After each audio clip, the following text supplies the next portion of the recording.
Buenas noches con todos. Bueno, esperamos que poco a poco se vayan conectando en el camino, ¿no? Bueno, ya son 7:32. Vamos a dar inicio. Vamos a pasar básicamente a este punto, que es el sistema de arquitectura, ¿no?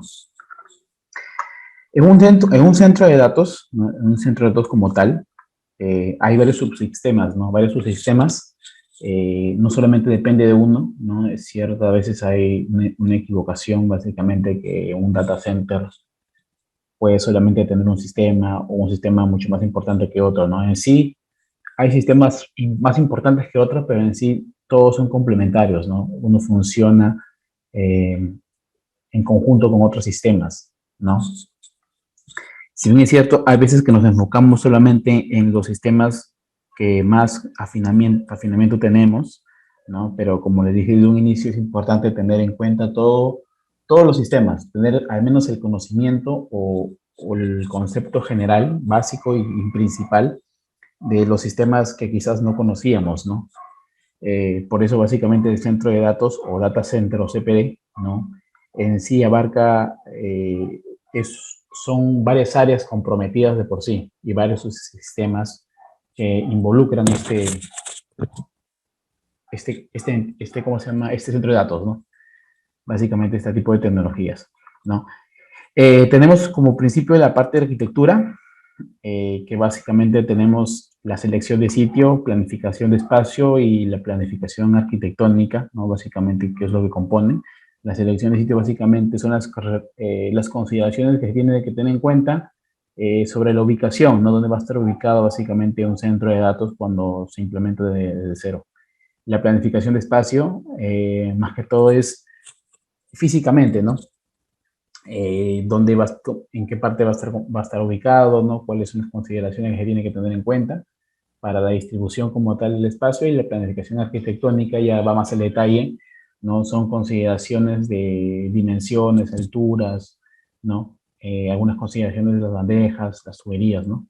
Esto es lo que forma parte de la arquitectura, ¿no? Como segundo punto tenemos la parte de la energía. Acá entramos a tallar los UPS, ¿no? Los grupos electrógenos, los PDUs, entre otros componentes que forman parte del sistema de energía, ¿no? La parte mecánica es la parte de refrigeración, en este caso de refrigeración de precisión, ¿no? Equipos de aire acondicionados de precisión. No se toca los de confort, sino los de precisión, ¿no? Ya que estos son los más adecuados para los centros de datos, ¿no? Tenemos básicamente también la protección contra incendios, ¿no? Que es un tipo de seguridad física para poder proteger lo importante, la información del centro de datos, ¿no? Tenemos otro punto que tenemos, la seguridad, ¿no? Básicamente la seguridad involucra temas de control de acceso, intrusión, CCTV, entre otros tipos de sistemas que involucran la seguridad, también forma parte de la seguridad física, la seguridad perimetral, ¿no? Por ejemplo. Y la parte de telecomunicaciones es toda la infraestructura pasiva, ¿no? En donde va a estar distribuido, interconectado nuestro data center, ¿no? Viendo este tema, empezamos básicamente con, bueno, la arquitectura, empezamos con la selección de sitio, ¿no? Como vemos acá, selección de sitio, ¿no? ¿Qué nos dicen básicamente las buenas prácticas? Nos dicen, se describen en este caso acá las consideraciones que se deben analizar y son las recomendaciones básicamente para la ubicación de la selección de un data center, ¿no? De un centro de datos. Puede ser un terreno básicamente sin urbanizar, un edificio existente, tener en cuenta la clasificación del centro de datos, ¿no? Por lo que se recomienda revisar todas las pautas y códigos locales y regionales, ¿no? Acá es básicamente lo que siempre yo nos recomienda, tener en cuenta los códigos locales, los códigos regionales. Si tenemos acá en el Perú, por ejemplo, un código nacional de electricidad, si tenemos notificaciones, esos son los códigos locales, ¿no? Si tenemos normativas técnicas peruanas, donde nos podemos, primero tenemos que basarnos en eso, ¿no?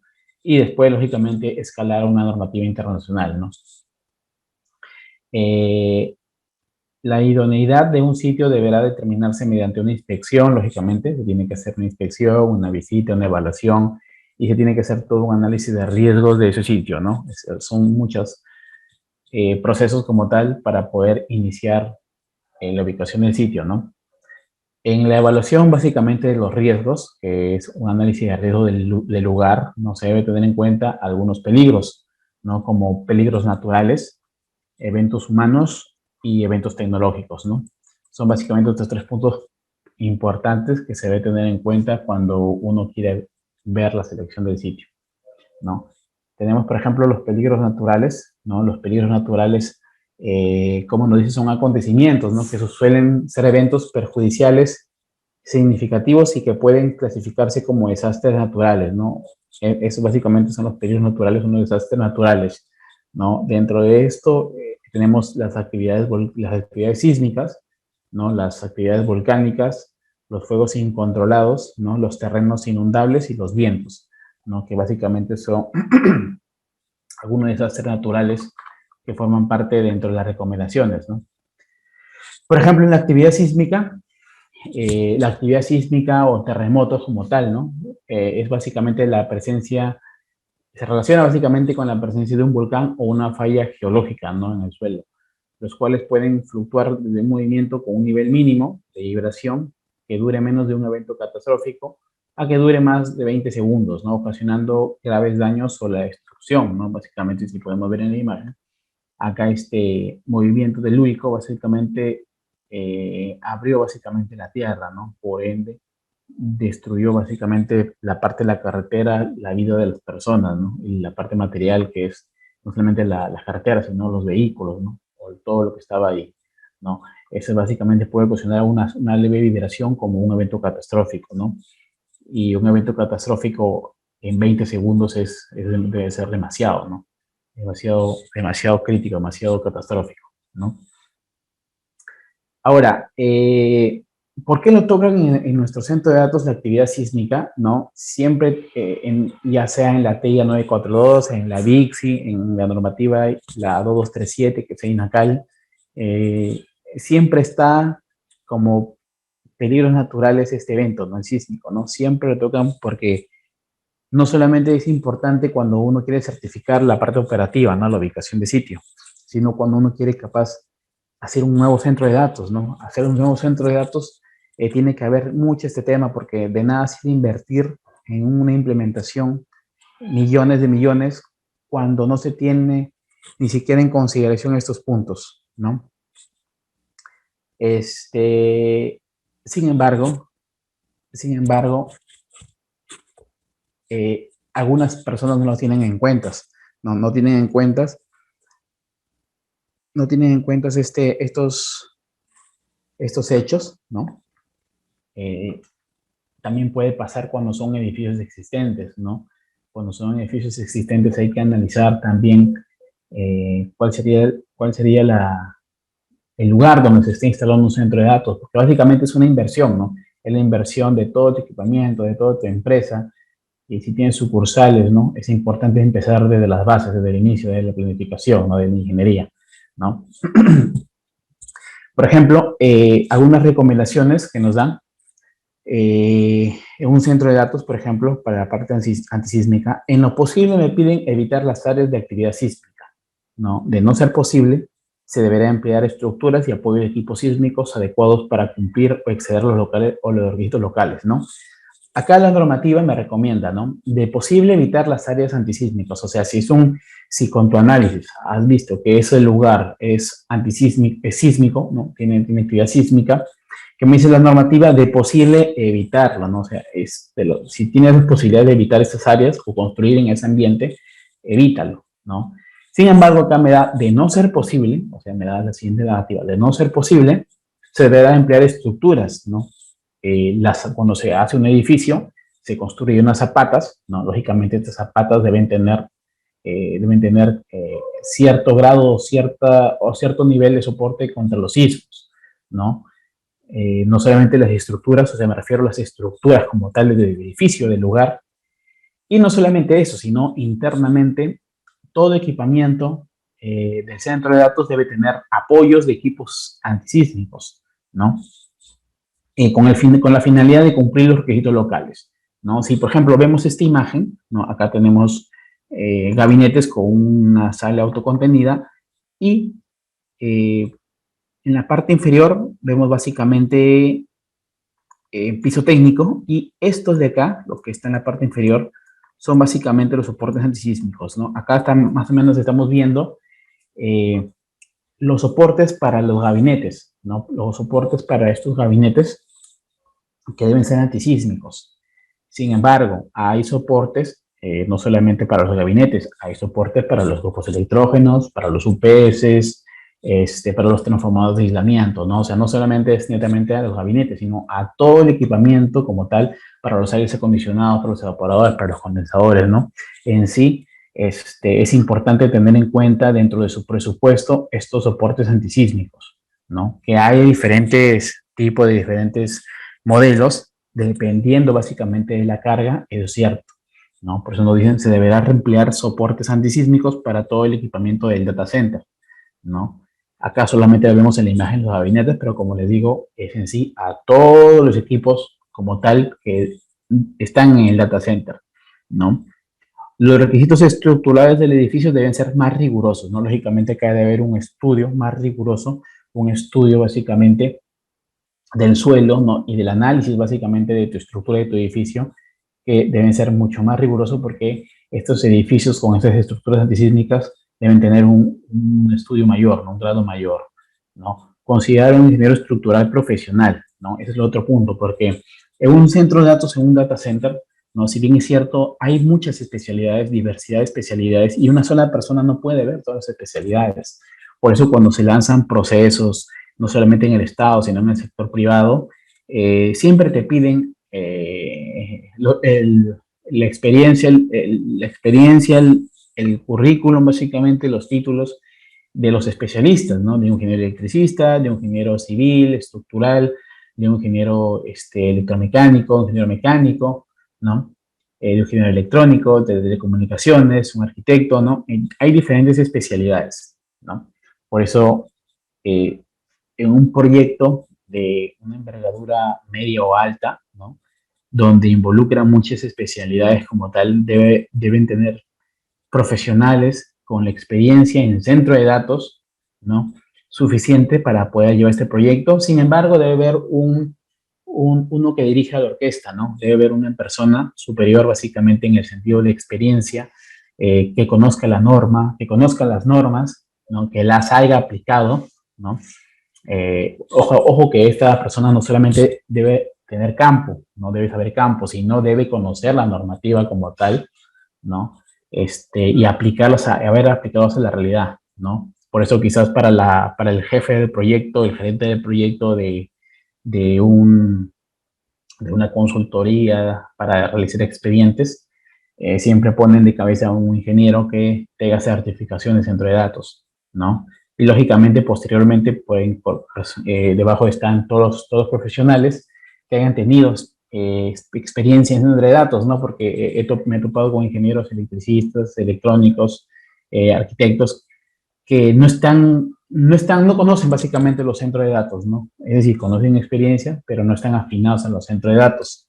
Y he tenido ciertos problemas, ¿no? Porque quizás, eh, quizás básicamente, por ejemplo, en un infilar, la redundancia, los bypasses manual, no los puedan entender de la misma forma, ¿no? ¿Se pueden adaptar? Sí, se pueden adaptar y pueden ir conociendo en el camino, pero toma su tiempo, ¿no? Va a depender básicamente de la rigurosidad, básicamente de los tiempos que uno tenga para poder desarrollar ese expediente, ¿no? Y esperar a que la persona pueda aprender, ¿no? Pero es importante que no solamente tengan la experiencia en la profesión, sino la experiencia aplicada al centro de datos, ¿no? Por eso acá me pide un ingeniero estructural profesional, ¿no? Que básicamente va a formar parte del staff del expediente, ¿no? Otro punto acá que quieren tocar, ¿no? Hay veces donde en un data center de un edificio existente solicitan, ¿no?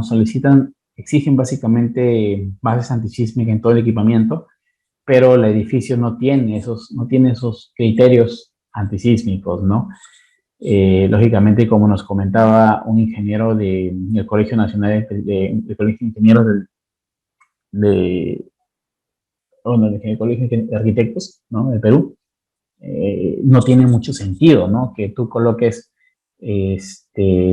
bases antisísmicas a un gabinete, los aires, todo, a todo el data center, si el edificio no tiene ese tipo de protección, ¿no? Porque cuando sucede el evento, lo primero que se va a caer son tus bases, tus zapatos, tus columnas, ¿no? Y todo de por sí ya se destruye, ¿no? De nada te sirve tener eso si la raíz no tiene esa protección, ¿no? Eso es importante, más que todo en los nuevos edificios, ¿no? En las nuevas estructuras, ¿no? Y lógicamente se puede hacer un análisis en los lugares existentes, ¿no? Para ver justamente cuál es el grado que pueda soportar, ¿no? Más problemas tenemos en los edificios antiguos existentes, ¿no? Ahí básicamente no tenemos más problemas, ¿no?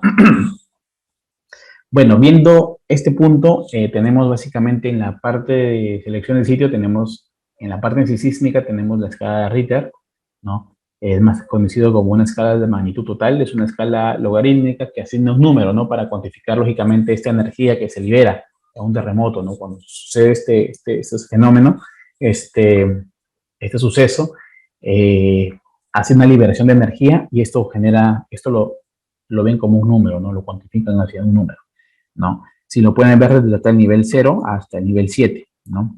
Que es el accidente más grave, accidente importante, y este es básicamente la escala, ¿no? Como tal, algunos lo analizan en escala de Ritter, ¿no? Y otros en la escala de Mercalli, ¿no?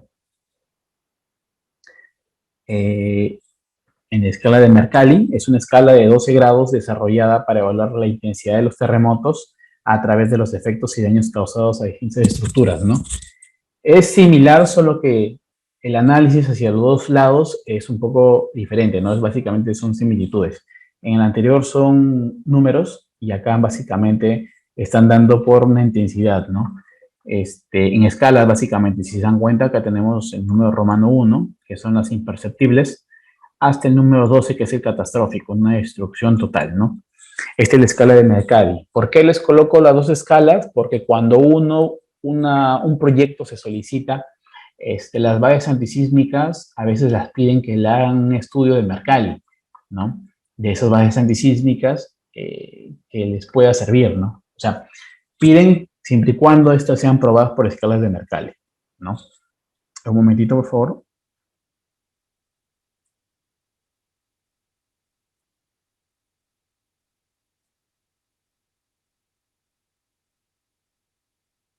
Ya, esa escala de Mercalli. Bueno, acá una comparativa, como les comenté, ¿no? Tenemos la intensidad del Mercalli del 1 hasta el 12 y tenemos básicamente la magnitud, ¿no? Una similitud en Ritter, ¿no? Del 1 hasta el mayor 8, ¿no? Acá en Perú, lógicamente tenemos el Instituto Geofísico del Perú, que es el IGP, ¿no? Quien se encarga básicamente de ver un análisis de todos los puntos, de todos los lugares más críticos, ¿no? Con respecto a los sismos, ¿no? Que también puede ayudar básicamente en este análisis, ¿no? El IGP es el que se encarga básicamente de recopilar esta información en tiempo real, ¿no? Si a alguien, lógicamente, más adelante le interesa, lógicamente puede visitar a la página IGP y puede ubicar en tiempo real los grados, ¿no? Los grados de intensidad sísmicos que suceden en nuestro país, ¿no? Algunas cosas que se tienen que tomar en cuenta, las bases o estructuras antisísmicas deberán ser diseñadas tomando el nivel de la escala de Mercalli, ¿no? Lo que decía, ¿no? Usualmente ya están haciendo ese análisis, ¿no? Aplicando la escala de Mercalli en las bases antisísmicas, ¿no? Que básicamente son pruebas de laboratorio, ¿no? Como les comenté en la clase pasada, o no les comenté, no recuerdo, hay, hay laboratorios internacionales, ¿no? Como hay laboratorio UL, por ejemplo, que es un laboratorio internacional americano, como hay laboratorios europeos, ¿no? Que lógicamente te entregan un producto con sus pruebas, ¿no? Sus pruebas ULs, ¿no? Sus pruebas EN, ¿no? Pero de la misma forma, también acá en Perú, ¿no? Tenemos universidades que tienen su laboratorio como la UNI, la Católica, que también se pueden hacer estas pruebas, ¿no? Estas pruebas solicitadas, por ejemplo, en estas bases, en la Católica se pueden hacer estas pruebas, ¿no? Si a veces solicitan en el proyecto, a veces en el proyecto te dicen, ¿no? Que se debe suministrar unos soportes antisísmicos que cuente con un laboratorio que garantice en la escala de Mercalli, ¿no? Lógicamente, a veces cuando te pide que un laboratorio lo garantice, ya sea localmente o internacionalmente, ustedes pueden llevarlo a la Católica a que hagan esas pruebas, ¿no? Y lo hacen sobre la escala de Mercalli, ¿no? Sin embargo, lógicamente, tiene un costo, ¿no? Y el costo no es tan bajo que digamos, ¿no? La otra opción es poder importar unos soportes, ¿no? Sin embargo, hay unas contras, ¿no? Hay unas complicaciones quizás por el tiempo de entrega o por la normativa que usan, ¿no? Por ejemplo, en este caso, ¿cuál es la siguiente consideración que nos piden que tomemos en cuenta? Es la finalidad, lógicamente, de estos soportes es la eliminación de las altas frecuencias y amortiguan, lógicamente, los equipos, ¿no? Sobre las sobrecargas, ¿no? Hacen una evaluación de la absorción de energía y la liberación en los planos X y Z, ¿no? Algunos consideran las normas GR63 Core, que es una norma protección física de equipos de telecomunicaciones. Esta es una norma española, ¿no? Quizás algunos han llegado a ver unos procesos donde te piden que sea respaldada por esta norma, pero esta norma es española, esta norma es europea, ¿no? Eh, en este caso, esta norma debe ser opcional, ya que es limitante, lógicamente, que es europea, ¿no? Una opción, como les digo, es importar bases bajo esa normativa, ¿no? Es decir, que la empresa se encuentra en España, ¿no? Se debe encontrar una sucursal acá en Latinoamérica, ¿no? Que pueda suministrar este producto bajo esta normativa, ¿no? Lo otro es considerar normas locales, como la normativa línea peruana 030, que son diseños sismorresistentes, ¿no? Actualizada de acuerdo al REMET al 43-2019. No, existen tipos de soporte. Bueno, regresando al tema de NTP 030, diseños sismorresistentes, ¿no? Esa es una norma local peruana, ¿no? Que si piden un laboratorio, podemos mandarlo a una universidad y a través de su laboratorio hacer esas pruebas, ¿no? Que también cumpliríamos básicamente con el requerimiento del cliente, ¿no? Existen tipos de soportes, suspensiones individuales para bastidores de TI, ¿no? Como les indicaba, existen tipos de soportes, ya sean para los bastidores, para los zócalos de piso no elevado, para el equipamiento en gabinete, para las losas, entre otras, ¿no? Hay diferentes tipos de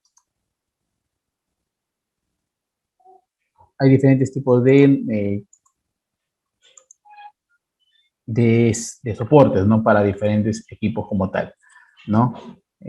Justamente quería poder ver un pequeño video más o menos de cómo está básicamente, o básicamente las pruebas, en este caso es una internacional, ¿no? Básicamente, si se dan cuenta, ¿no? Hay pruebas que hacen en el ángulo X, Y, Z. En este caso, la dirección que está tomando es el eje Z, ¿no? Son las pruebas básicamente a los soportes que están en la parte inferior del gabinete. Sin embargo, estos a través de una prueba garantizan básicamente que puedan amortiguar justamente esas frecuencias, no puedan reducir las altas frecuencias, ¿no? Y así no solamente lo aplican en el eje Z, sino lo aplican en el eje X y en el eje Y, ¿no? Esas básicamente son pruebas que se hacen en los laboratorios, ¿no? Con la finalidad de demostrar que estos amortiguadores o esos equipos antisísmicos funcionan de la manera correcta, ¿no?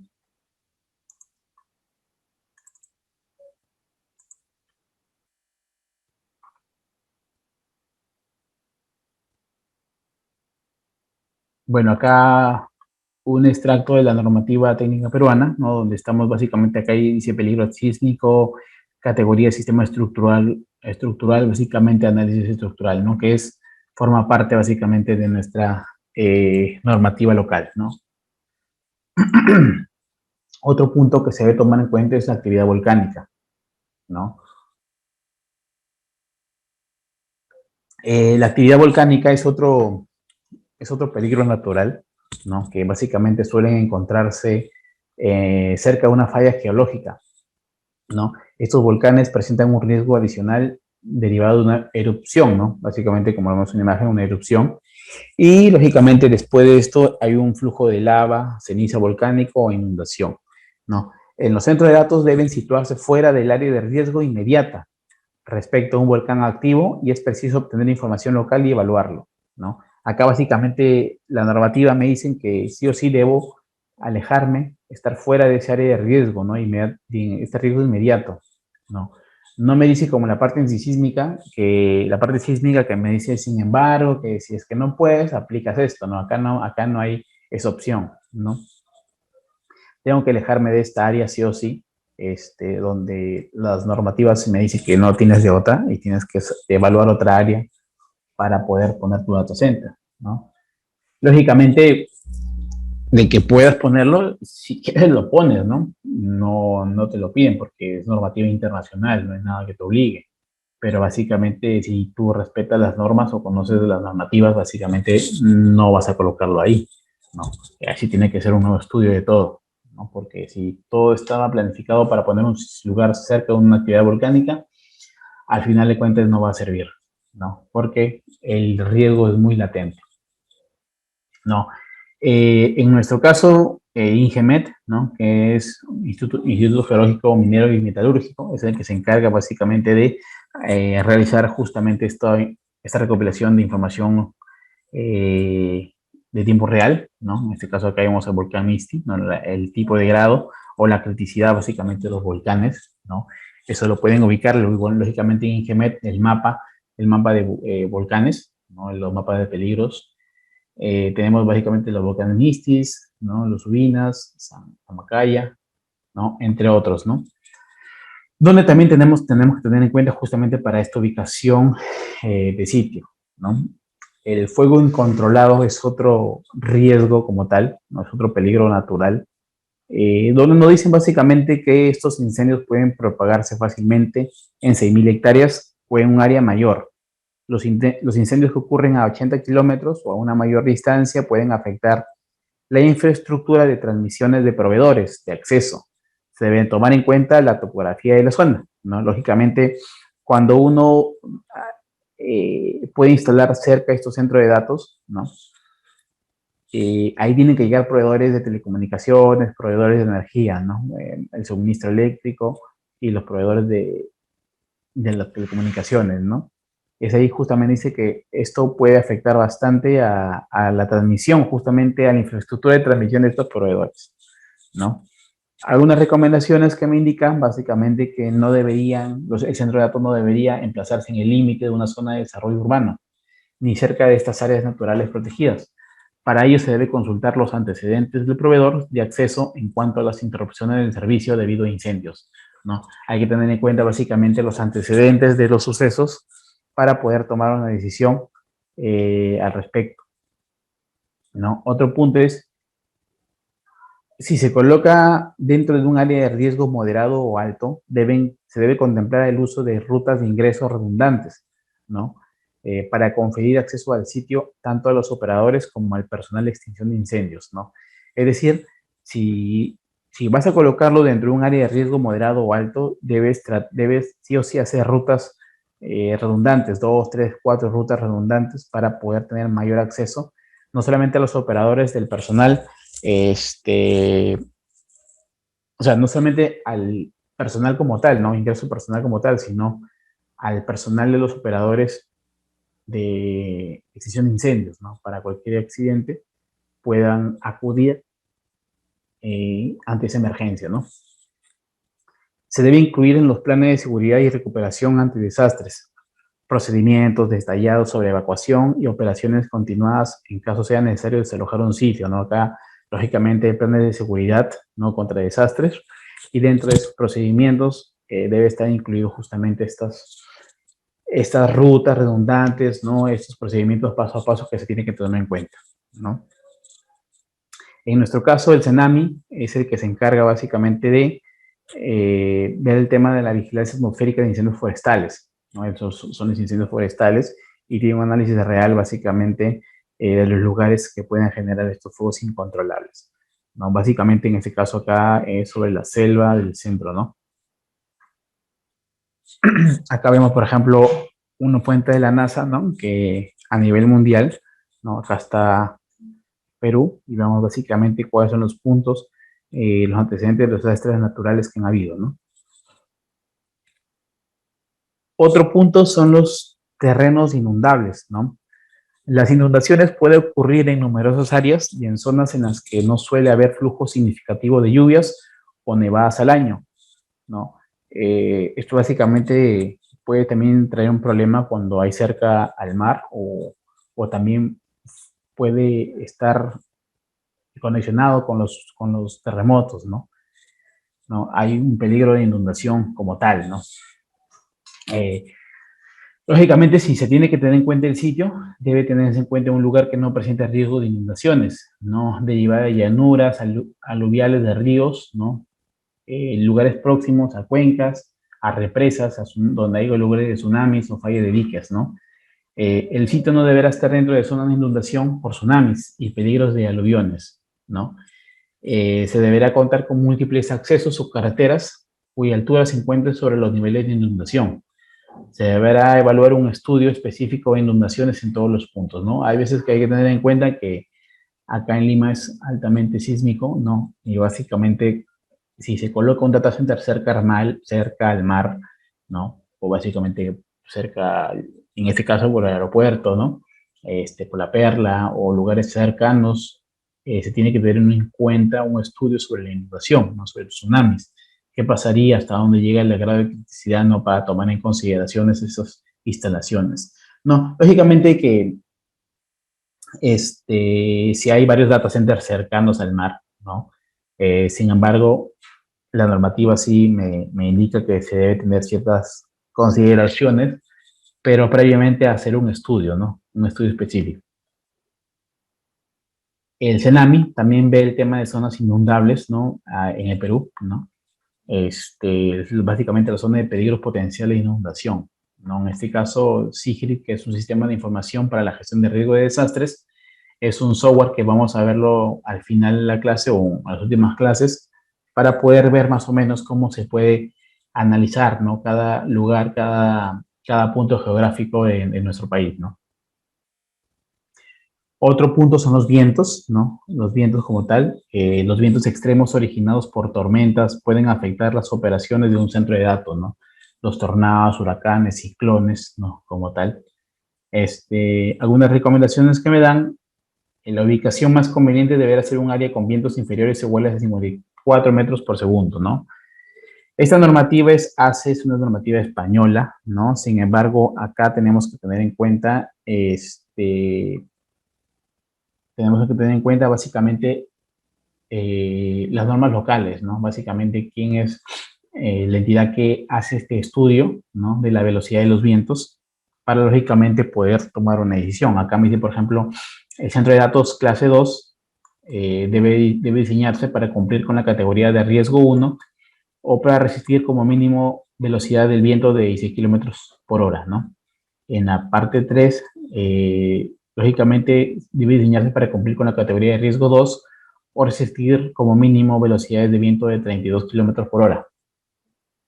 Y en el data center clase 4, me pide que resista una mínima velocidad de viento de 48 kilómetros por hora, ¿no? Básicamente son datos, ¿no? Datos en el tiempo que tiene que tomar en cuenta, ¿no? Por ejemplo, hay una escala de Beaufort de la fuerza de los vientos, ¿no? Que es una escala que se puede tomar en cuenta justamente para ese estudio, ¿no? En el CENAMI también es un aviso meteorológico, ¿no?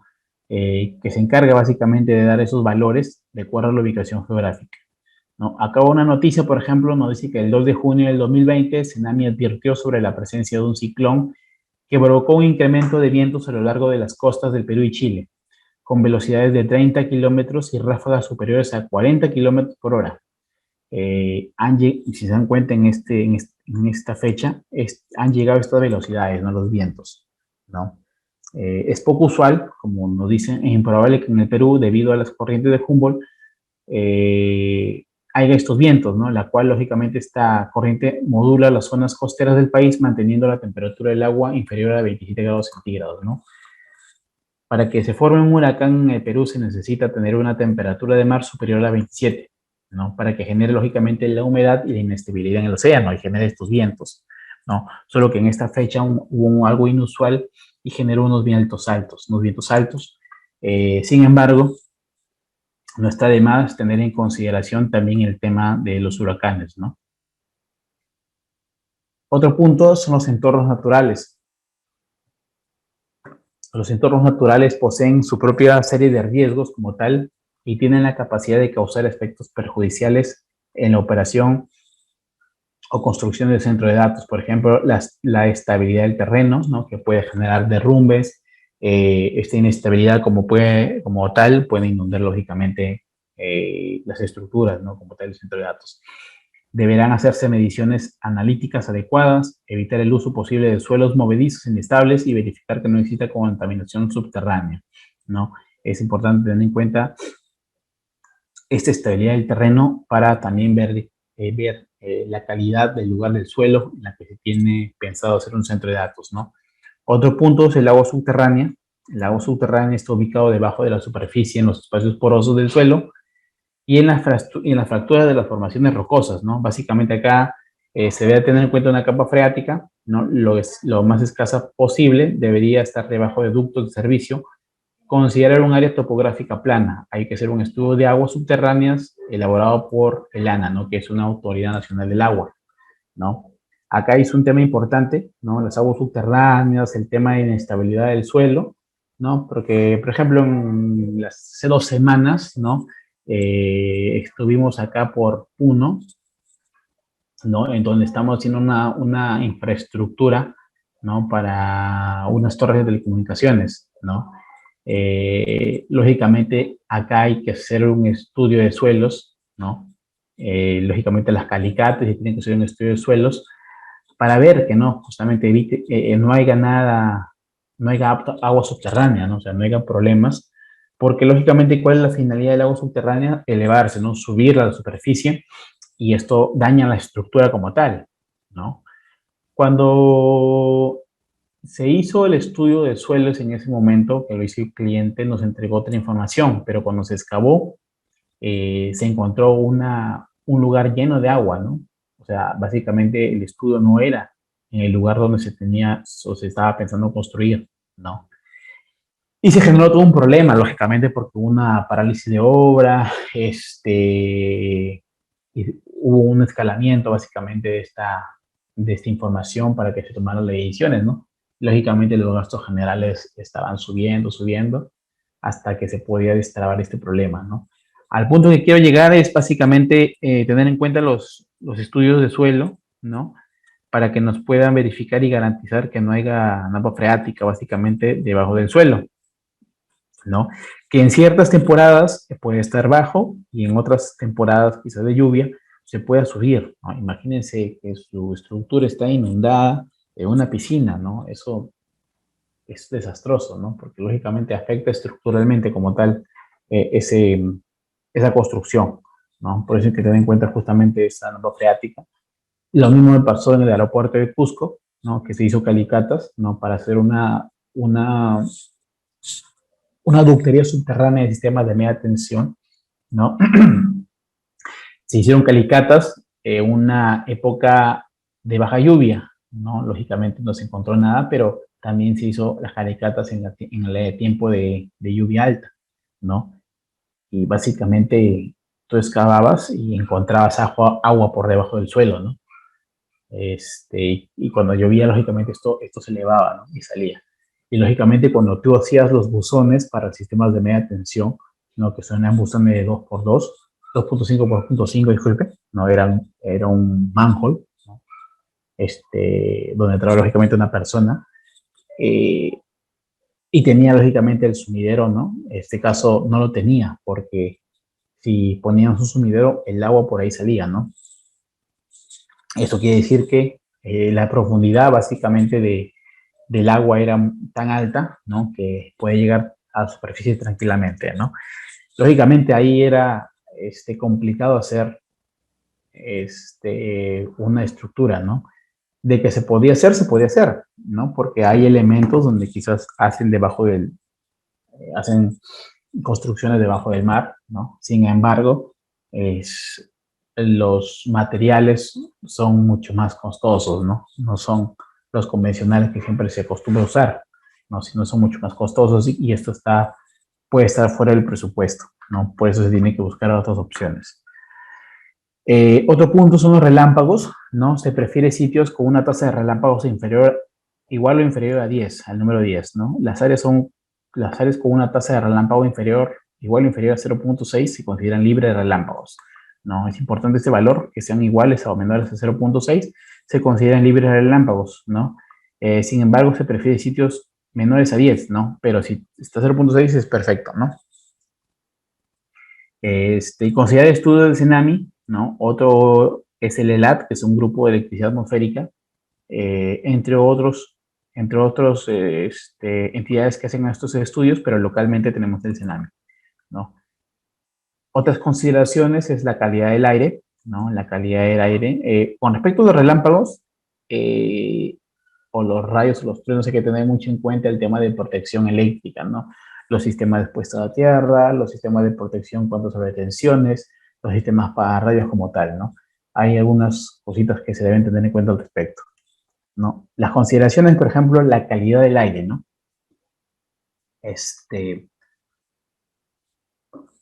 Con respecto a la calidad del aire, es muy importante.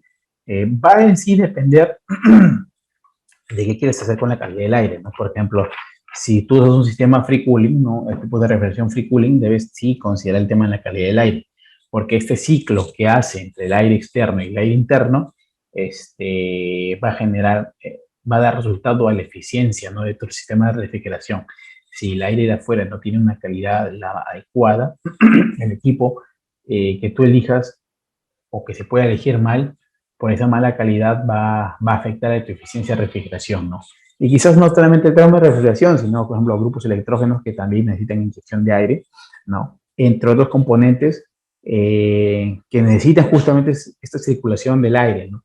Si es de muy mala calidad hay que tener en cuenta este punto, ¿no? Porque básicamente también pueden dañar los equipos, ¿no? Otro punto son los ruidos, ¿no? Existe acá en el tema de la UEFA, ¿no? Una normativa con respecto a los niveles, a los decibeles, ¿no? A los decibeles, a los ruidos permitidos, ¿no? En lugares urbanos, este, en otros lugares como tal, tanto en ciudades como en centros comerciales, ¿no? Están básicamente separados, ¿no? En las cantidades de decibeles permitidos, ¿no? Ahora, ¿qué pasa con eso? Por ejemplo, los grupos electrógenos generan ruido como tal, ¿no? Que tienen un ruido muy fuerte, ¿no?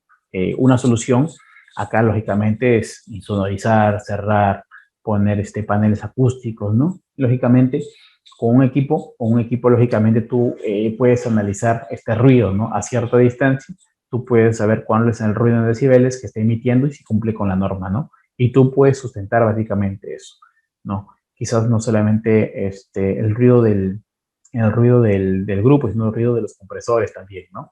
Esto sí, usualmente hay que tener en cuenta dónde instalarlas porque no puedes cerrarlo como tal, porque esto deben tener la circulación del aire, ¿no?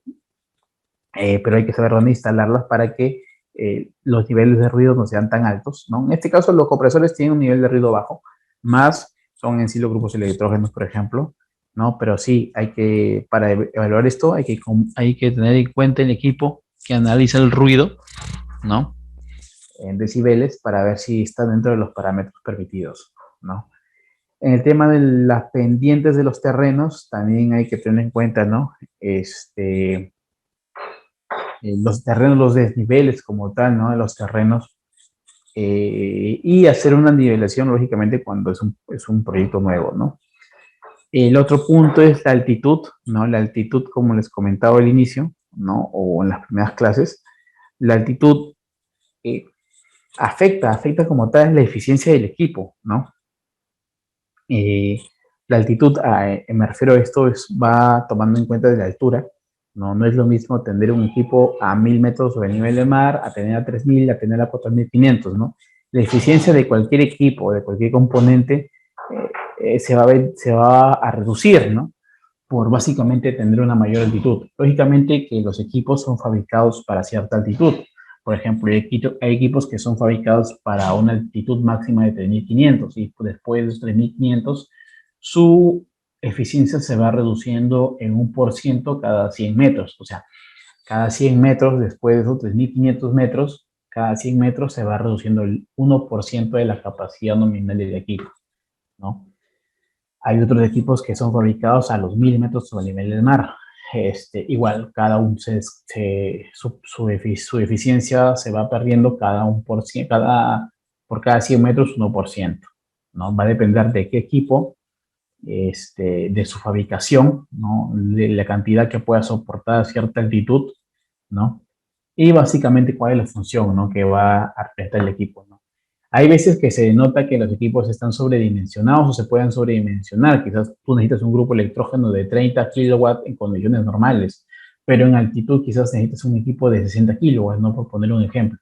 Y uno dice, no, está sobredimensionado este equipo, pero no, no es que esté sobredimensionado, sino que cuando opere a su máxima capacidad, esto no va a entregar 60, va a entregar 30, 35, ¿no? Por eso hay algunas consideraciones que se tienen que tener en cuenta para que, para que tu equipo pueda funcionar. Porque si tú tienes una carga que necesitas energizar de 30 kilos y tú confiado vas con tu grupo de 35, por decirlo así, cuando estés en altura, ese grupo te va a entregar 25 o 20 kilowatts, ¿no? Por poner también otro ejemplo. No. Y lógicamente técnicamente se va a chupar y no te va a entregar la capacidad, se va a sobrecargar, ¿no? Porque no está entregando de la capacidad máxima, ¿no? Y va a tener problemas lo mismo que los peces, ¿no? Va a haber una sobrecarga, ¿no? Y sí, bueno, es un problema también que hay veces en los diseños no se toma en cuenta, ¿no? El tema del derrateo, el derating es el factor, ¿no? Que afecta en las altitudes de los equipos, ¿no? Cuando tu equipo, tu componente no tenga ese valor, ese parámetro en las fichas técnicas, es importante pedirlo, ¿no? Pedirlo al fabricante para que los consideres, ¿no? Cuando estás en metros sobre el nivel del mar no hay ningún problema, ¿no? Porque estos equipos van a funcionar correctamente. Pero cuando estés en altura, sí tienes que solicitarlo sí o sí, ¿no? Hay veces que están en los manuales del usuario, en los manuales, hay veces que están en la ficha técnica, ¿no? Va a depender del equipo y del fabricante, ¿no? Eventos humanos, ¿no? Los eventos humanos es otro punto importante, no solamente los peligros naturales, sino también los eventos humanos. Los peligros, accidentes e incidentes generados por personas suelen tener un gran impacto en la disponibilidad operativa, ¿no? O en comparación a los eventos naturales, ¿no? O sea, la misma persona, lo que hace, ¿no? En este mundo es lo que también puede generar y perturbar a la operación correcta, ¿no? De un centro de datos. Se debe tener en cuenta, lógicamente, la distancia de separación, ¿no? Se deben evitarse localidades adyacentes o con accesos a rutas que pudieran estar expuestas a manifestaciones o bloqueos debido a su naturaleza antisocial, ¿no? Hay veces que hay lugares donde hacen conflicto, ¿no? Hay un tema conflictivo de las demás comunidades, ¿no? A un tema antisocial, un tema social, básicamente. Estos conflictos de las personas que hacen bloqueo, manifestaciones. Si tú tienes un centro de datos muy cercano, ¿no? A estos lugares, esto también puede estar expuesto, ¿no? Básicamente por estas personas que pueden hacer desastres como tal, ¿no? Como ya hemos visto en la noticia, básicamente, ¿no? Si se coloca cerca de una línea férrea, se debe tener en consideración la medición de vibración e interferencia electromagnética durante un periodo de varios días, de acuerdo al requerimiento local. Se debe considerar los ataques terroristas en estaciones de trenes subterráneas, ¿no? Con respecto a las líneas férreas, lógicamente esto genera vibración como tal, ¿no? También puede generar problemas de electromagnetismo, ¿no? Si estás un data center cercano, quizás estas líneas férreas también nos recomiendan hacer un estudio de vibración, ¿no? En sí son varias cosas donde te recomiendan, ¿no? Son varias cositas cuando uno se puede analizar, pues tiene razón, ¿no? O sea, en sí todo puede llegar a afectar, ¿no? También evitar los ataques, se debe considerar los ataques terroristas en estaciones subterráneas, en estaciones de trenes subterráneos, ¿no? Esto me hace recordar básicamente en el aeropuerto cuando eran el años, nos contaron básicamente en los años 80, donde ponían los coches bombas, ¿no? Justamente entraron, pusieron un coche bomba dentro del aeropuerto y era un lugar vulnerable, ¿no? Eso es lo que básicamente nos cuentan las personas ya que tienen una edad mayor, ¿no? Que han vivido esa experiencia del terrorismo, ¿no? Por eso justamente es importante el tema de la seguridad perimetral, de la seguridad de personas, de la seguridad de vehicular, ¿no? Porque imagínate un centro de datos que quizás está accesible, donde en esos centros de datos pase toda la información, la transmisión de los aviones, básicamente de los niveles de altura de los aviones, ¿no? De los sensores que puedan viajar, y esto sea afectado, lógicamente este centro de datos debe tener bastante redundancia. Sin embargo, también está expuesto, ¿no? Por eso es importante el tema de la seguridad física, ¿no? Y la seguridad perimetral.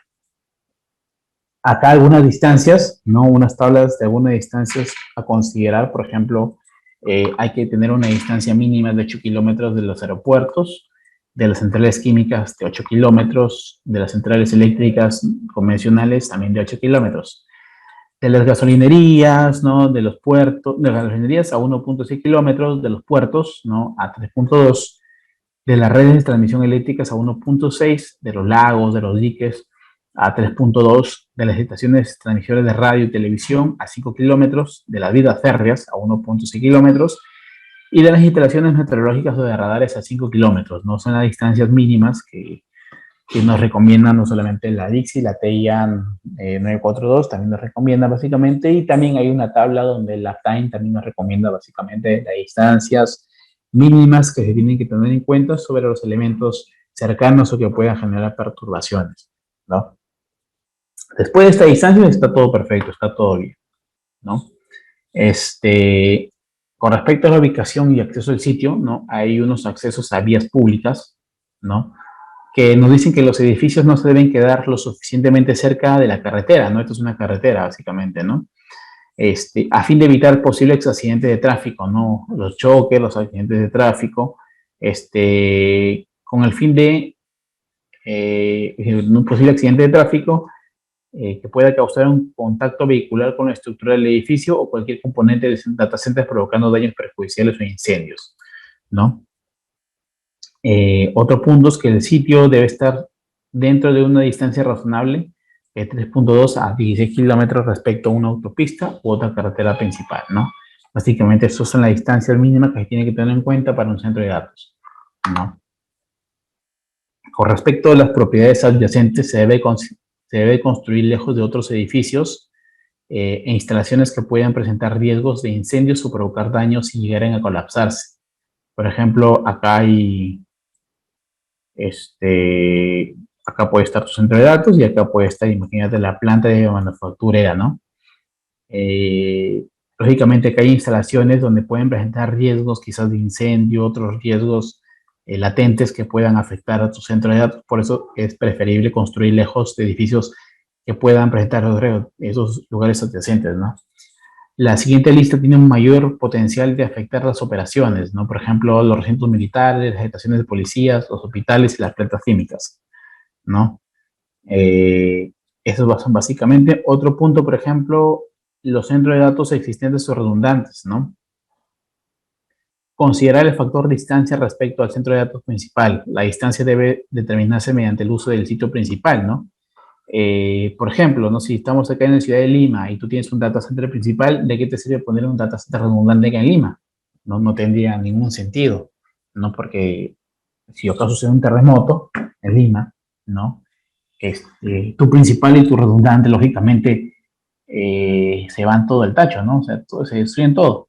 Por eso, los buenos puntos son lugares en provincias, aislados, ¿no? Ahí a veces colocan su data center principal, ¿no? Que es donde el lugar que pueden tener las condiciones más adecuadas, ¿no? Y acá a veces colocan el secundario, ¿no? Por eso hay que tener en consideración esas distancias, ¿no? Otra opción, también colocan su data center cloud, ¿no? Básicamente, pero ya lo llevan a un colocation, pero ya lo llevan básicamente a otra escala, ¿no? Va a depender mucho básicamente del análisis que se haga, ¿no? Pero hay que tener en cuenta justamente esta distancia. No tendría sentido colocarlos todos en la misma ciudad, ¿no? Bueno, este es con respecto a la selección de sitio.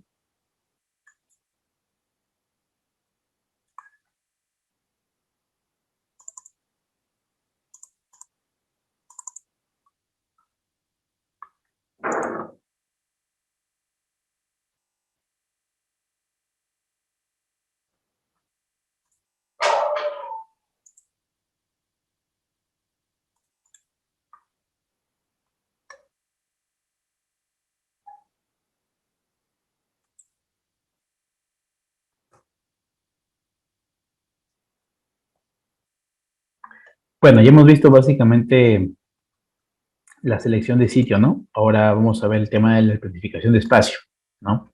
En la parte de arquitectura. Y bueno, terminaríamos con la parte de la planificación arquitectónica para pasar netamente a lo que es la energía, al sistema de energía, ¿no? La capacidad general de instalación, por ejemplo, la capacidad de un data center se basa en el tamaño del espacio de la sala de computación, ¿no?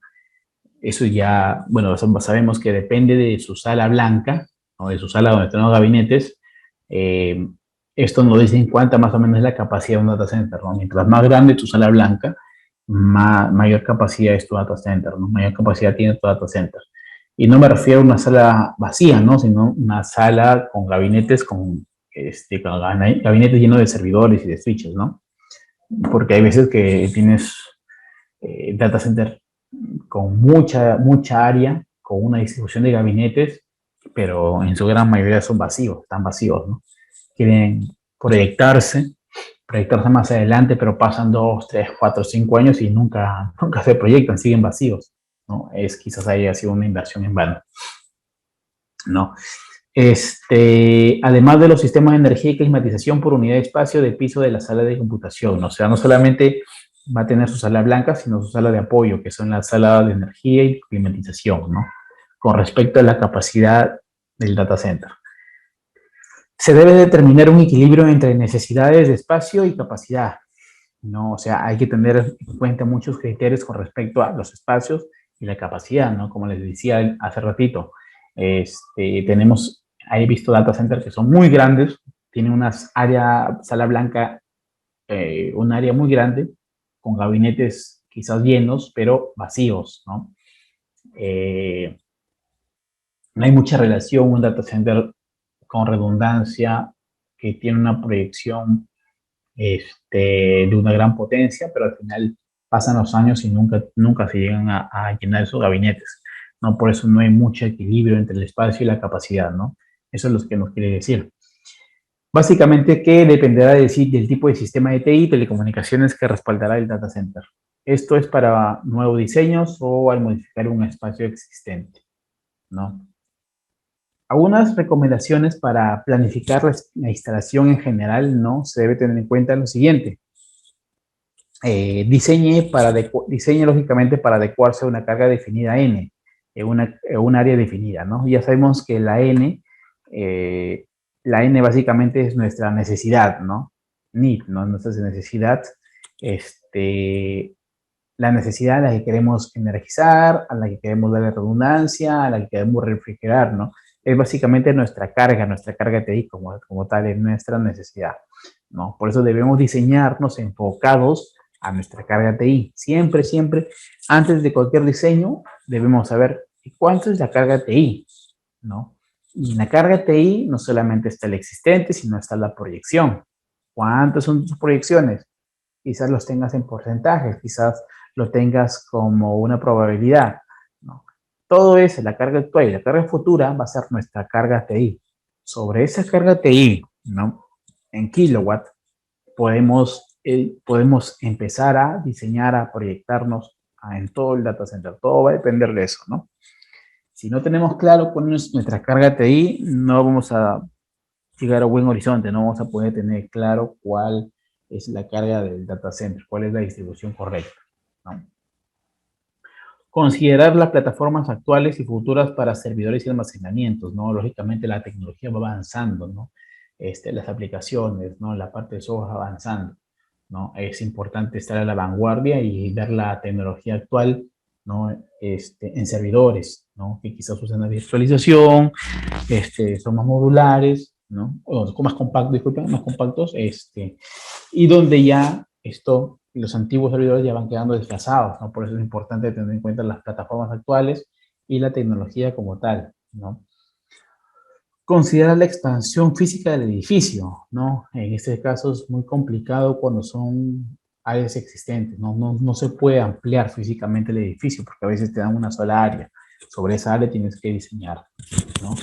Se puede dar este caso, lógicamente, cuando tengas un data center nuevo, implementes un sistema nuevo, ¿no? Estimar los límites superiores e inferiores dentro del programa de TI, ¿no? Acá es tener en cuenta básicamente tener rangos superiores e inferiores, ¿no? En todo tu cronograma de TI sobre respecto a la adquisición de productos, ¿no? A las actualizaciones, entre otros, ¿no? Identificar los índices potenciales de crecimiento, ya que afectan a los planes de capacidad y espacio, ¿no?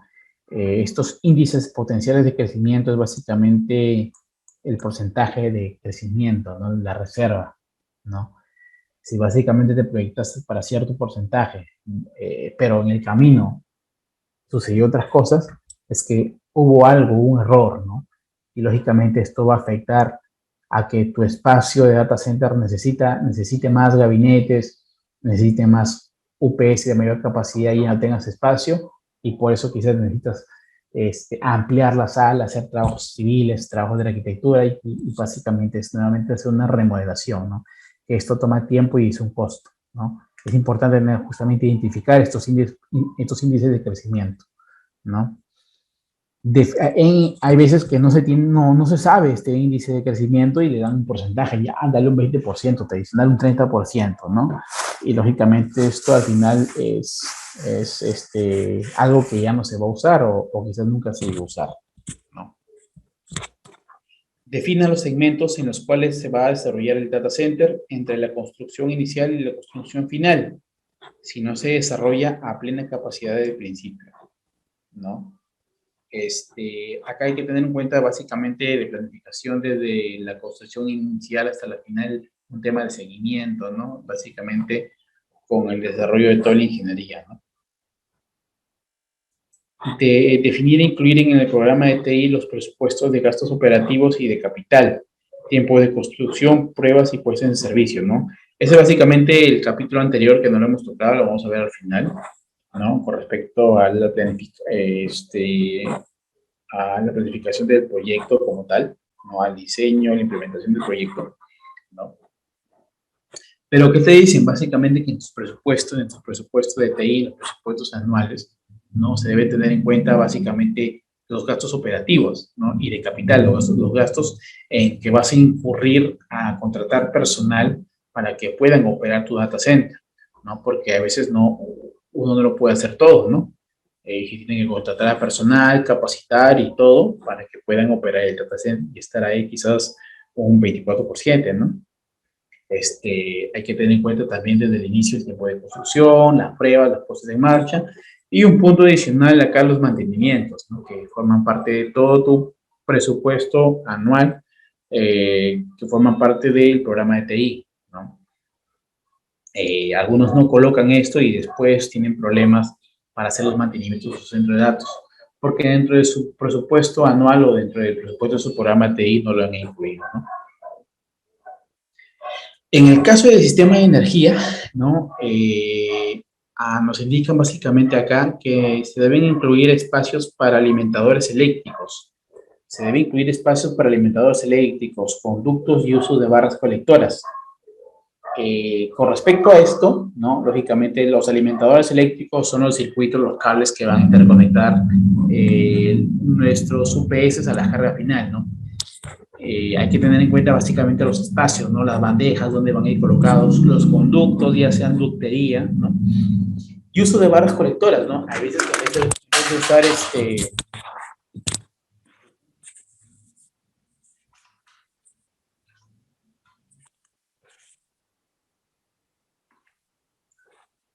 en vez de usar, hay veces que en vez de usar cables usan barras colectoras, ¿no? Que es básicamente las barras de cobre, ¿no?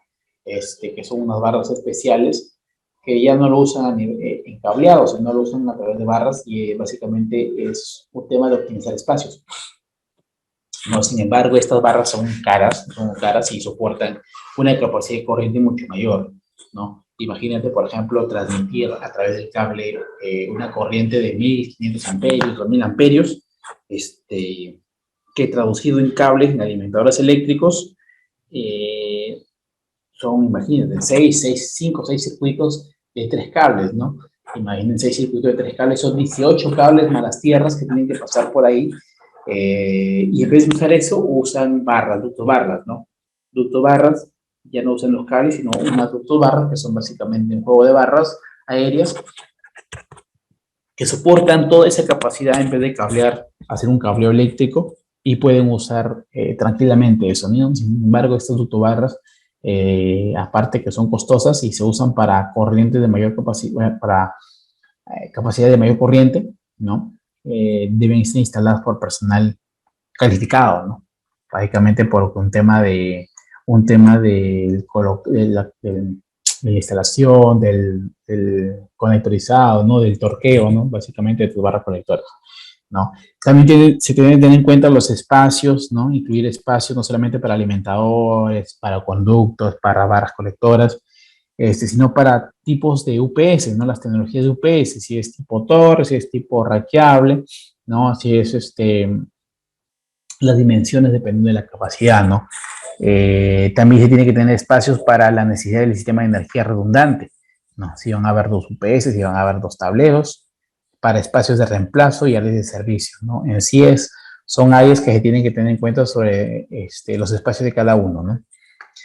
Se debe dar las distancias necesarias de seguridad, acceso y mantenimiento de todo equipo eléctrico, tomar en cuenta las consideraciones de los fabricantes, los códigos y normas locales, ¿no? Lógicamente, por ejemplo, si tenemos un tablero, debemos tener una distancia de seguridad adecuada, ¿no? Para que puedas transitar y para que puedan operar, ¿no? Un tablero, una celda, una subestación, un transformador de distribución, un UPS, ¿no? Para que no solamente puedas maniobrar, sino cuando necesitas hacer mantenimiento, retiro de equipamiento, puedan tener ese espacio suficiente para poder tirarlo, ¿no? Hay veces que tenemos un espacio tan corto y quieren colocar todo ahí, ¿no? Pero cuando quieren retirar algo de adentro ya no pueden porque no tienen el espacio suficiente, ¿no? Y ahí hay un gran problema. Este, por eso acá me recomiendan tener las distancias de seguridad, no solamente de seguridad, ¿no? Que es la protección hacia la persona, hacia la maniobra, sino de acceso para que cuando la persona entre a hacer colocar un parámetro, colocar un seteo, o cuando haces mantenimiento, quizás un retiro del componente, se debe tener en consideración en instancias mínimas, ¿no? De acuerdo al código local, en ese caso podemos usar el Código Nacional de Electricidad para tener en cuenta las distancias mínimas, ¿no? Minimice la distancia o aumente el voltaje de los alimentadores eléctricos entre distintos equipos de distribución, ¿no? ¿Qué pasa acá?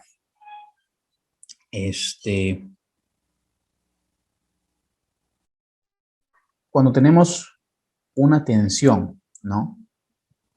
Mayor, la corriente se reduce. Y cuando tenemos una tensión menor, la corriente se eleva, ¿no? Lógicamente por el principio de voltaje de la corriente por la resistencia, ¿no? Lógicamente la voltaje es inversamente proporcional a la corriente, ¿no? Por ejemplo, tenemos un sistema de 380 voltios, ¿no? Imaginemos que de acuerdo a la carga, tenemos que la corriente puede ser, por ejemplo, 200 amperios, ¿no? Esto es más o menos bajo una carga constante, ¿ya? Bajo una carga constante. ¿Qué quiere decir? Que es sobre un equipo ya con una carga definida, ¿no? Sobre este mismo equipo aplicamos 380 y nos sale 200 amperios, ¿no? Si mantenemos esta misma carga a una tensión de 220 voltios, quizás la corriente ya no nos dé 200 amperios, sino la corriente nos da 400 amperios, ¿no? Lógicamente, ¿qué pasa? Bajo el mismo equipo que tiene una carga, ¿no?, constante, si tenemos un aumento de tensión elevado de 380, la corriente va a reducir. Y si tenemos una tensión de menor tensión, la corriente aumenta. ¿Y qué pasa cuando tenemos una corriente menor? El cable que soporta cierta capacidad de corriente va a ser menor respecto a la corriente mayor sobre una tensión menor, ¿no? En estas dos situaciones, la primera situación y la segunda situación, ¿no? En la primera situación, imaginemos que tenemos dos cables, no, dos circuitos de 3 cables, y acá abajo tenemos 4 circuitos de 3 cables, ¿no? Es importante tener en cuenta, por eso acá nos dicen, minimicemos la distancia o aumentemos el voltaje de los alimentadores entre distintos equipos de distribución, ¿no? Como tenemos, por ejemplo, tenemos un equipo A y tenemos un equipo B. Imagínense que sea un tablero, este es un tablero de distribución, y este es un UPS, ¿no? Y tenemos básicamente entre ellos una distancia de 100 metros, por ejemplo. 100 metros, ¿no? Cuando tú hagas un cableado eléctrico, hay varios factores que pueden afectar a esta capacidad de su cable, ¿no? En condiciones normales, quizás este cable pueda soportar tranquilamente una capacidad de corriente normal. Pero como es sometido a una larga distancia, aquí va a suceder una caída de tensión, ¿no? Si acá, por ejemplo, le inyectas 220, por esta larga distancia, acá le puede llegar básicamente 200 voltios, ¿no? ¿Qué pasa? Que en el Código Nacional de Electricidad tenemos un porcentaje mínimo, ¿no? En la distribución, un porcentaje de caída de tensión permitido, ¿no? En este caso, no, 20 voltios no es permitido, ¿no? Bueno, va a depender del cálculo como tal, ¿no? Pero estoy poniendo un ejemplo que lo vamos a ver más adelante con más detalle, pero acá lógicamente es un ejemplo, ¿no? Ahora, tenemos una distancia larga, tenemos 200 voltios de inyección de entrada y la salida por la caída de tensión tenemos 200 voltios, ¿no? ¿Qué pasa? Acá hay varias soluciones. Una solución es aumentar la cantidad de cables, aumentar los calibres del cable para que puedas reducir esa caída de tensión. O la otra opción es aumentar la tensión, 380 voltios, para que, lógicamente, con un conductor menor puedas tener acá básicamente una tensión similar a 380 voltios, ¿no? Por eso que nos dice minimice la distancia o aumente el voltaje. Otra opción es reducir o reubicar ese tablero a una distancia menor, o lo otro es aumentar el voltaje para evitar justamente otros problemas, ¿no?, de conexionado, ¿no? Otro punto es cuente con espacio dedicado y separación física para cada sistema en configuraciones que tienen sistemas de energía redundantes o sistemas redundantes de computación, ¿no? Bueno, voy a borrar.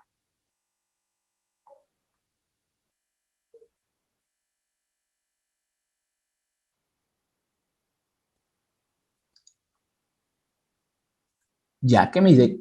Que hay que tener espacios dedicados y separación física por cada sistema en configuraciones que tienen sistemas de energía redundantes, ¿no? Imaginemos que tenemos bueno, este más que todo es un ejemplo para sistemas Tier 3, Tier 4, ¿no? Que, por ejemplo, acá tenemos una sala de UPS de la rama A y acá hay otra sala de UPS de la rama B, ¿no? Básicamente acá, por ejemplo, es un Tier 4 que te piden básicamente separación o espacios dedicados, ¿no? Para cada sistema, en este caso redundantes. Pero también hablan de separación física para no solamente espacios de la sala eléctrica donde hay UPS, sino otro espacio para lo que son los aires acondicionados, ¿no? Y otro espacio netamente quizás para el tema de el sistema contra incendio, los equipos de distribución, ¿no? Sin embargo, también acá hay un tema de separación física y de un tema de protección entre cada lugar, ¿no? Por eso es importante tener en cuenta los espacios dedicados, ¿no?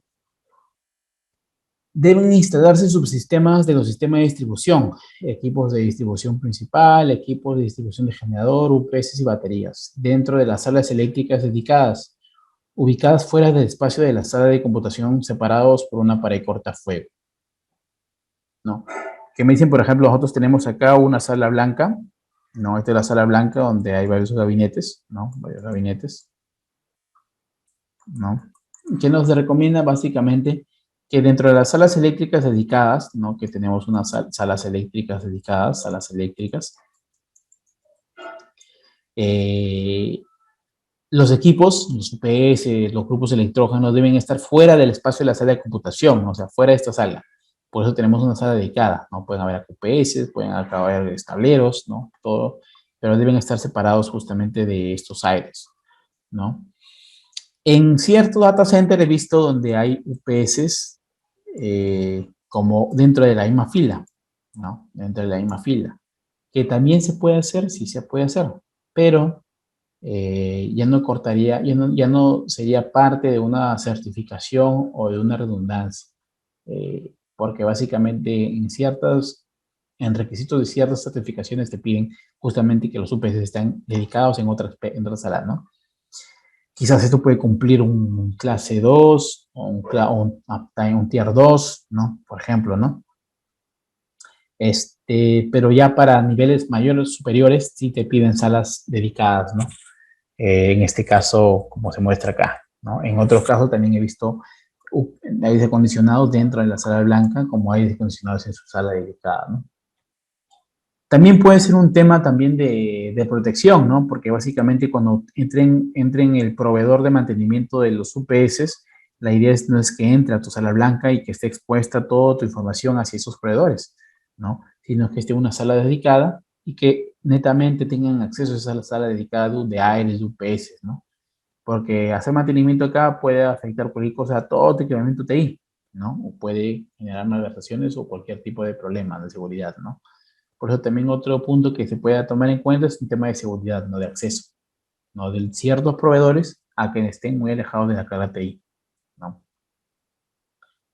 La infraestructura eléctrica debe ser aislada y separada de los sistemas eléctricos base del edificio, siempre y cuando el edificio no se dedique exclusivamente a la función de data center, ¿no? Hay edificios netamente, edificios de data center, ¿no?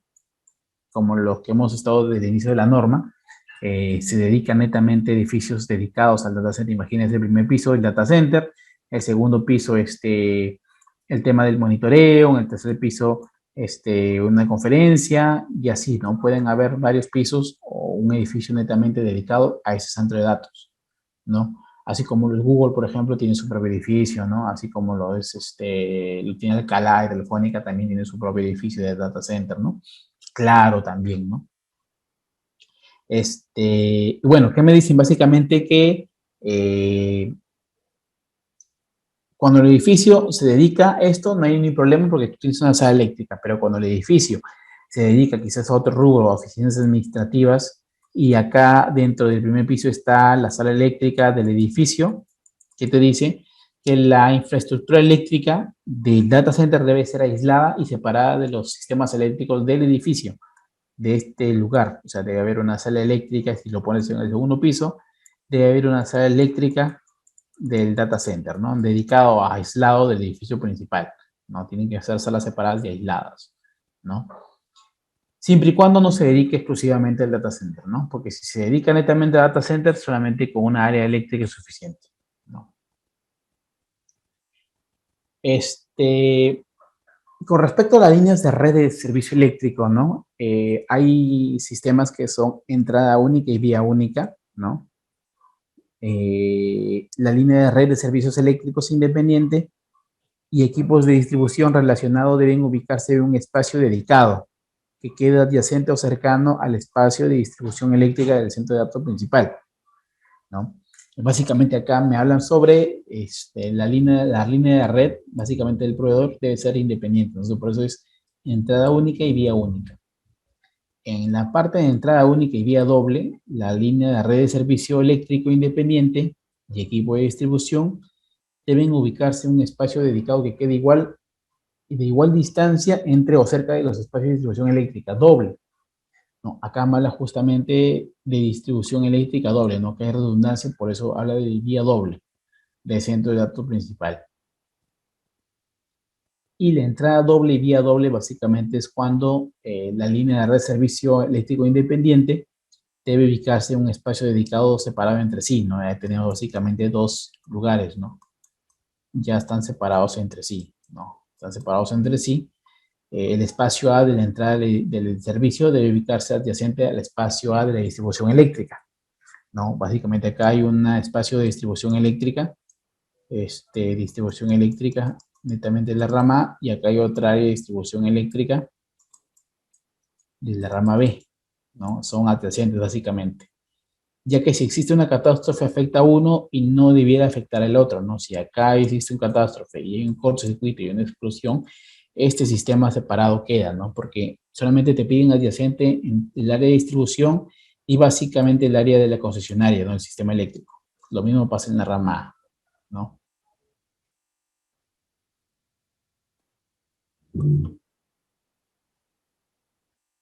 Eh, con respecto a la energía del generador, ¿no? Ubicar generadores tanto interiores como exteriores dependerá de los requisitos específicos del sitio y del cliente. Sin embargo, se puede dar algunas recomendaciones, ¿no? Que es importante tener en cuenta los espacios de los generadores de los grupos de electrógenos, dónde se va a ubicar, ¿no? Si se va a ubicar en un piso superior, hay que tener en cuenta la estructura del edificio que pueda soportar este peso, ¿no? Que pueda soportar las vibraciones, porque el grupo también tiene amortiguadores de por sí, que se tienen que colocar unos resilientes, para que cuando suceda no empiece a vibrar, ¿no? Para también hay que analizar el edificio si se puede soportar eso, y ver si se puede hacer un grupo interior o un exterior, ¿no? Si se hace un grupo exterior, hay que tener en cuenta otras consideraciones, ¿no? En este caso, generadores interiores o grupos de electrógenos interiores generan costos adicionales por accesorios asociados a la mitigación de ruido y gestión de escape, ¿no? Si tú colocas en un edificio, por ejemplo, ¿no? Internamente a un grupo electrógeno, este ruido va a repercutir a todo el ruido del edificio, ¿no? Por eso hay costos adicionales por accesorios asociados a la mitigación del ruido, ¿no? A los paneles acústicos, al cerramiento del grupo electrógeno, entre otros, para evitar justamente el ruido. Y gestión de escape, ¿por qué? Porque hay que tener una tubería hasta que salga fuera del edificio, la tubería de combustión, para que pueda salir al exterior, ¿no? Esta tubería también tiene que tener en cuenta las normativas locales para ver dónde se coloca, qué altura del edificio se coloca, ¿no? En el caso de San Isidro, nos hicieron colocar la tubería hasta la parte superior del edificio, ¿no? Y lógicamente esa tubería debe estar forrada, ¿no? Con aislante térmico. Otro requisito es que tener en cuenta el peso, ¿no? Cuánto pesa si es que va a una escala superior, ¿no? Si va a una ubicación superior, como tiene amortiguadores, unos amortiguadores, esto puede vibrar, ¿no? Vibrar todo el edificio, vibrar todo el piso, ¿no? Puede haber un problema, hay que tener en cuenta no solamente el peso estructural del edificio que puede soportar, sino la vibración. La estructura de calificación y la clasificación contra incendios, ¿no? Si tiene un área, esta área también debe tener una resistencia al fuego, ¿no? Esta estructura, este lugar, ¿no? Capacidad de ubicación del tanque de combustible. Menos mal, los grupos electrógenos actuales ya vienen internamente sus tanques de combustible. Sin embargo, hay un tema, va a depender básicamente de la autonomía, ¿no? Porque hay netamente tanques subterráneos que son primarios, ¿no? Que tienen en cuenta básicamente este punto, ¿no? Y básicamente disposición por general futuros, ¿no? Si se tiene que tener en redundancia otro grupo electrógeno, ¿no? Por ejemplo, si tú quieres hacer un grupo electrógeno N más uno y tienes que tener otro grupo electrógeno, debe tener el espacio suficiente, la separación suficiente para poder ingresar otro grupo electrógeno, ¿no? Y que pueda funcionar en redundancia, ¿no? ¿Los generadores son UPS o se considera un data center? No, los generadores son independientes Es una fuente también de energía de respaldo, igual que el UPS. Sin embargo, son cosas diferentes, ¿no? Este generador como tal alimenta todas las cargas, ¿no? Ya sea aire acondicionado, a la iluminación, a las cargas, a los UPS, a las cargas TI, ¿no? O sea, alimenta todo el data center, ¿no? En cambio, el UPS está asociada netamente a la carga TI, ¿no? Ambos generan respaldo.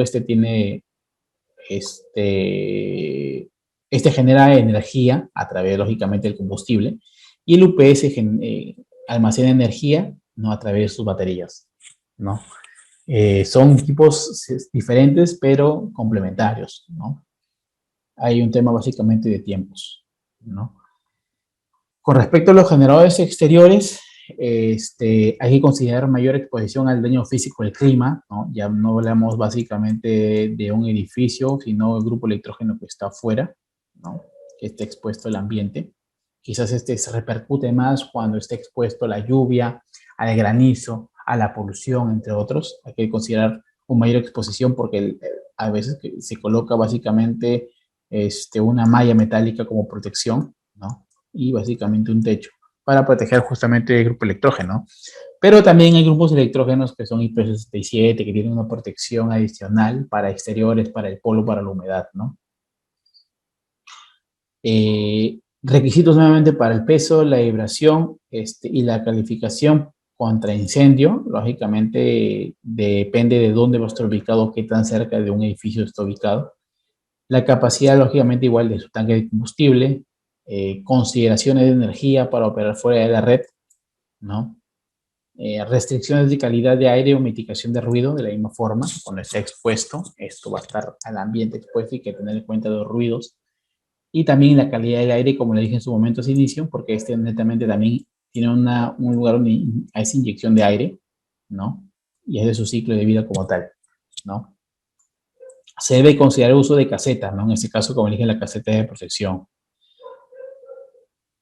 Y después de un mes aumenta a 496 voltios, ¿cuál sería la razón?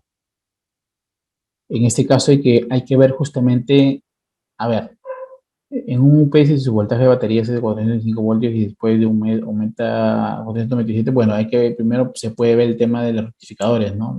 Los circuitos internos del UPS y básicamente la tensión de entrada, ¿no? Porque a veces la tensión de entrada es un problema si aumenta o varía. Si bien es cierto, este UPS también tiene la opción de estabilizar la tensión, ¿no? Pero hasta cierto punto, si tu tensión de entrada es un problema o fluctúa o tiene mucha fluctuación tu tensión de entrada, quizás no lo puedas ver al inicio, ¿no? Quizás tú puedas medir tu tensión de entrada y te marca cierta tensión, pero 1 hora, en 2 horas en el tiempo varía o fluctúa. Eso tú tienes que poner quizás un analizador de red para ver eso, ¿no? O quizás un medidor multifunción para poder registrar las fluctuaciones de tu tensión de entrada que posee un problema, y lo otro puede ser los rectificadores internos de tu mismo PS, ¿no? Hay que hacer una revisión de cada uno de esos, ¿no? Tanto interno como externo. En ambos casos, tanto en el interior de los grupos como en el exterior, se debe considerar que la ubicación del sistema de escape no influya hacia las entradas del aire de ventilación del edificio, ¿no? Hay que tener en cuenta, lógicamente, que el sistema de escape, las tuberías de escape, ¿no? No influyan hacia las entradas del aire de ventilación del edificio. Eso es cuando básicamente pueden estar internamente, ¿no? Que no haya una comunicación entre los ductos de entrada al edificio con los ductos de escape del aire del grupo, ¿no? Porque imagínate, hay una conexión entre ellos y en vez de ingresar aire al edificio va a ingresar toda la polución del grupo electrógeno y la combustión, ¿no? Bueno, señores, nos quedamos hasta acá. La otra clase ya vamos a terminar planificación de espacios y vamos a entrar un poco en la parte de energía, ¿no? Recuperando una clase adicional, ¿no? Y bueno, pues muchas gracias por su asistencia y bueno, que tengan una buena noche. Nos vemos en la otra clase. Gracias.